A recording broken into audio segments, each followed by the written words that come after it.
po iniligay yung mga tornilyo na aming inaayos kanina. Meron pa rin po dun sa labas. Excuse me po. Excuse me po.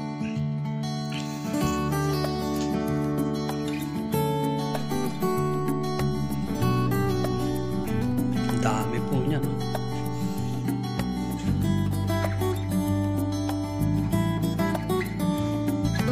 Mga tornilyohan, nut, bolt, washer, iba't ibang size piping po kasi kaya marami talaga niyan.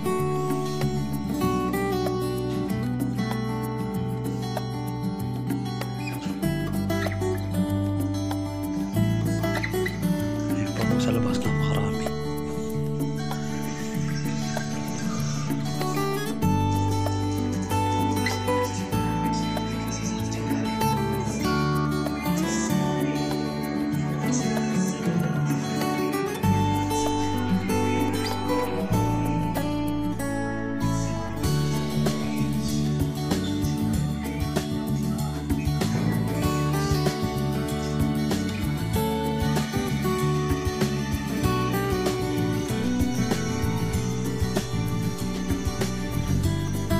Yan, dami po.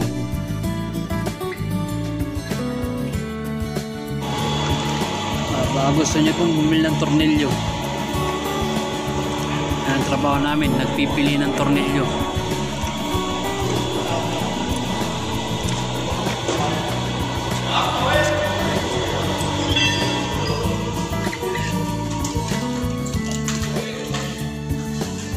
Pipili po kami ng tornilyo ngayon.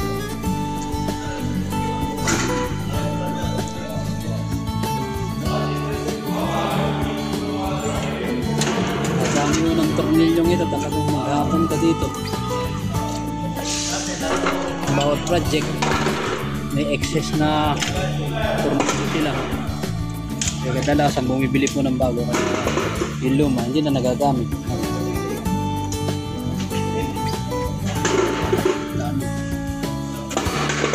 Sandamakmak na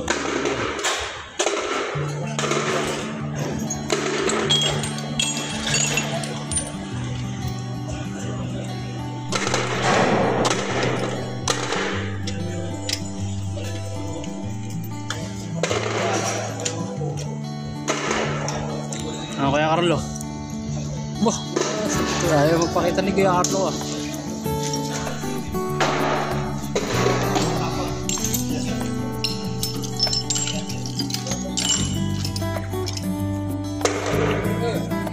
Ito po yung aming mesol.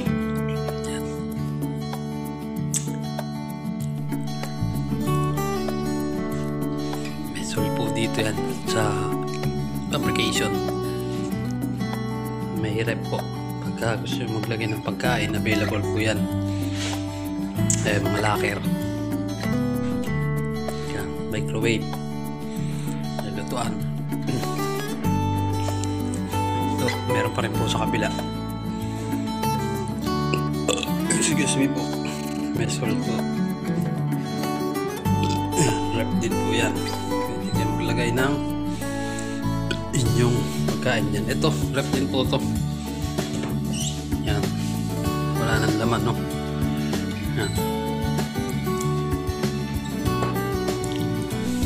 rep din po yan. Yan po ang aming mesol dito. Kadikit na yung locker. Ito, locker din po sa kabila.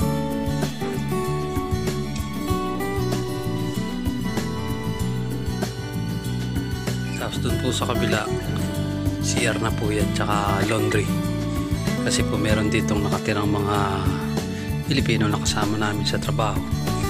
Dito na rin po sila kumakain sa lugar na to. Kaya nagluluto. Tapos kabilang fabrication po ito. Yan. Magawa na po sila ng tangke ulit.